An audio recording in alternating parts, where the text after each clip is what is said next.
Адбіратель сэнсаў. Жанчына нарэшце спустошыла бутэльку і адкінула яе ў бок. Спачатку яна пачула слабае храбусценне галінак, а пасля ў далечыні, дзе хвоі ўжо пачыналі радзець, заўважыла хлопчыка ў барвовых аксамітных шорціках, сандалях і лёгкай кашулі з кароткімі рукавамі. Ён рухаўся ўпэўнена, мэтанакіравана, хоць было відаць, што вазок, які ён за сабой цягнуў, быў не такі ўжо і лёгкі. Жанчына рушыла ўслед за ім. Пакуль яна дабралася да хлопчыка, ён ужо сядзеў на самым краі абрыву, падагнуўшы ногі па-турэцку. Дзіцячыя рукі даставалі з чырвонага вазка з нізкімі бартамі чарговы з мноства розных прадметаў і кідалі яго ўніз. Ён зачаравана сачыў, як прадмет, няхай тое быў кубачак, гадзіннік, плафон ад вулічнага ліхтара, карцінная рама або любы іншы, плаўна, нястрымна, свабодна, незваротна ва ўсёй прыгажосці і хаатычнасці аддаляўся ў глыб прорвы. І не меней цудоўна кожны раз па-свойму, па-асабліваму разбіваўся. «Ты выпадкова не бачыў тут спадара Р?» – спытала жанчына. «Не, мама», – адказаў хлопчык.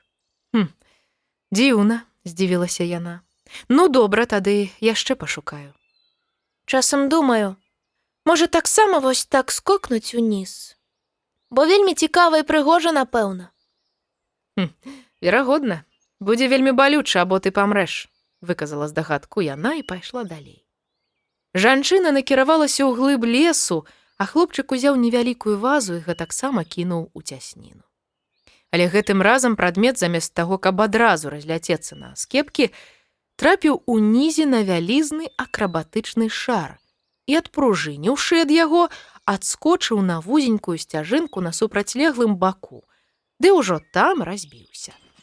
Звычайна той дарогай ніхто не хадзіў, бо яна не ішла праз карчму ці паштовае аддзяленне, але ў гэты дзень там пралягаў шлях Сігніфа. Яго старыя карычневыя чаравікі дазвалялі адчуць нагамі кожны больш-менш буйны камень. Ад таго крок мужчыны выглядаў няўпэўненым і непаслядоўным, хоць гэта было зусім не так. Магчыма, справа была ў руках, якія замест таго, каб дапамагаць размашыстымі рухамі, схаваліся ў кішэні штаноў, пакуль думкі не звярталі на іх увагі і займаліся нечым больш заблытаным. Да таго ж, варта адзначыць, што Сігніф адносіўся да тых людзей, якія ніколі не абапруцца на чужы дзвярны вушак, калі маецца магчымасць сесці на ўласнае крэсла.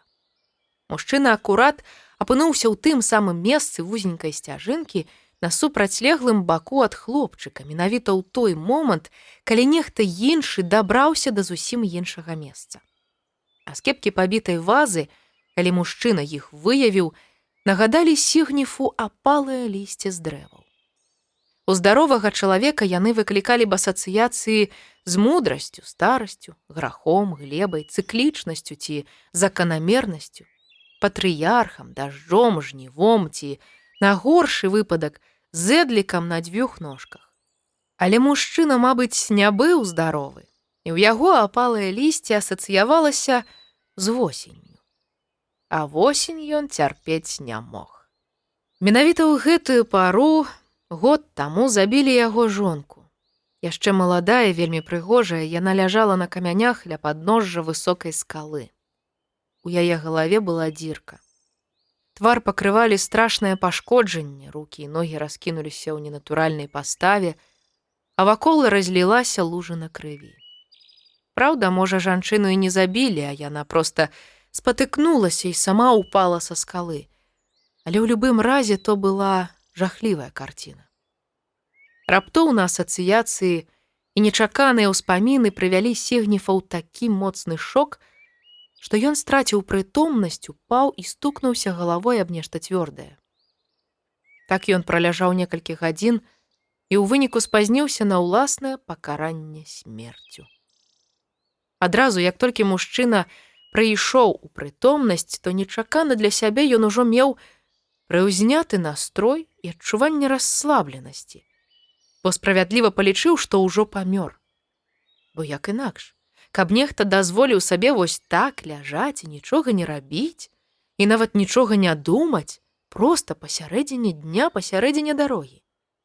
Адзінае, што магло збянтэжыць сканаўшага, не аслабелая ўлада сілы прыцягнення і болю патыліцы, якім спатрэбілася не так шмат часу, каб заявіць пра сябе ў поўнай ступені. Нарэшце, расчараваны Сігніф падняўся і працягнуў свой шлях. У выніку ён усё ж дабраўся да месца свайго пакарання, ды там яго ўжо ніхто не чакаў. Гарадская плошча была пустая. Ані натоўпу, ані ката. І гэта пры тым, што яго кат быў адным з самых цярплівых і старанных. Звычайна, але толькі калі тое было загадана па суду, падоўгу і старанна катаваў, па адным вырываў спачатку зубы, потым пазногці, не кажучы ўжо пра ўсё астатняе. З іншага боку, яно і прадказальна. Дзяржаўныя служачыя ніколі не чакаюць больш за 15 хвілін. Але што самае дзіўнае, нават эшафот ужо паспелі разабраць. Радавацца ці засмучацца Сігніф не ведаў. Ён нават зусім не ўяўляў, што яму рабіць далей, бо да гэтага моманту яго павінны былі б ужо пакараць смерцю, а таму зразумела, што планы на далейшае жыццё ў яго адсутнічалі. Мужчына так збянтэжыўся, што нават не адразу заўважыў, што нехта скраў у яго з ног старыя карычневыя чаравікі. Пакуль ён стаяў і разважаў. Мусіць, таксама палічылі мёртвым. З наступнага дня, на шчасце гэта быў панядзелак, Сігніф адразу, нават не прачынаючыся, пачаў разважаць і шукаць, як і для чаго жыць далей. Чым жа заняць рэшту жыцця, на якую ўсё яшчэ не было планаў? Сігніфу падумалася ўзяцца за ўмярцвенне нявіннай худобы дзеля чужога задавальнення. Але без абутку ногі цяпер адчувалі кожны больш-менш буйны камень мацней за ранейшае. І ад таго крок мужчыны выглядаў яшчэ менш упэўненым і паслядоўным, чым раней. Ад таго, на бойні, дзе моцнай рукі не бывае без моцнай нагі, хаця б адной, яму адмовілі. У каты яго таксама не прынялі, бо ён лічыўся ўжо мёртвым, а мёртвы караць не можа. Ужо такія правілы, якія б дурныя яны не былі. У крайнім выпадку Сігніф быў гатовы пазіраваць мастакам, але ад апошняга падзення ў яго на галаве засталася ўвагнутасць. А таму з галавой менш роўнай і круглявай, чым ва ўсіх, служыць узорам ён гэтак жа не мог. Выглядала, ён хутчэй нічога не мог, чым мог хоць нешта. Прынамсі, адшукаць хоць нешта яму так і не ўдавалася. Некаторы час ён нават спрабаваў збіраць і раскладваць камяні. На палях і ў лясах Сігніф падбіраў тыя, што буйнейшыя і круглейшыя. Ён нёс іх у горад і клаў каля парогаў дамоў. Сам ён у гэтым аніякага сэнсу не бачыў, але спадзяваўся, што нехта з тых, хто глыбокай ноччу ці раніцай яшчэ спіць па той бок дзвярэй, абавязкова здолее яго знайсці. Магчыма, адны выявяць на сваім парозе камень і палічаць яго загадкавым падарункам.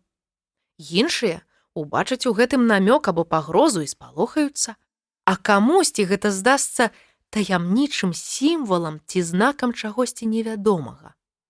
Праўда, магчыма, Сігніф спадзяваўся і на нешта большае. Бо калі бясконцая колькасць камянёў сустрэне бясконцую колькасць людзей, вельмі верагодна, што аднойчы сустрэнуцца падобныя адзін да аднаго камень і чалавек. І тады, хто ведае, да чаго б гэта магло прывесці. У любым разе, колькі б камянёў Сігніф не перанёс, ён не знайшоў падобнага да сябе. А тыя, хто жыў унутры дамоў, і зусім нічога не заўважылі. Адкідвалі і адкочвалі нагой у бок, проста спатыкаліся кожны раз, не разумеючы, у чым прычына. А часам камяні проста паступова сыходзілі ў зямлю. Адзінае, фермеры былі крыху ўсцешаныя, што на палях становіцца менш камянёў. Але да іх Сігніфу не было аніякай справы. Паступова Сігніф схіляўся да думкі, што Магчыма, яго прызначэнне ў пошуку прызначэння. Безумоўна, гэты занятак яму да гэтага часу зусім не ўдаваўся, але быў адзіным, які ў яго меўся. А нічога лепш за зусім нічога. Так ён працягваў блукаць і цягацца без сэнсу, пакуль аднойчы ў лесе не натрапіў на пустую бутэльку. На яе горлачку было відаць сляды памады, а ўнутры нечага чакалі некалькі кропель. Сігніф падышоў з ёй да абрыву і кінуў у цясніну. Яна плаўна, нястрымна, свабодна, незваротна, ва ўсёй прыгажосці і хаатычнасці аддалялася ўглыб прорвы.